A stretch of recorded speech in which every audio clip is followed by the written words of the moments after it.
ang maturity?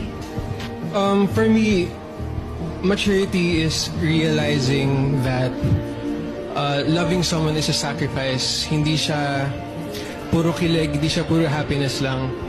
You're supposed to choose to love that person every single day, even on the days when they feel unlovable. Ayun. Yes.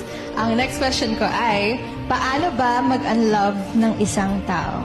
How do you unlove someone? Hirap nun. Paano nang a-unlove ng tao? Para sa akin kasi, I believe na you can never really unlove someone. Parang you just get used to not having them around. Ayun. Ayun, yun yung paniniwala ko. Ang ganda ng totoo. Hindi daw totoong nawawala yung pag-ibig mo dun sa tao.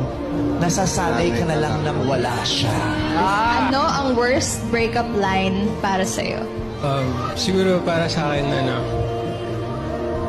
sorry pero mas gusto ko siya. Parang ganun. Kasi parang naging option ka na nga, hindi pa ikaw yung pinili.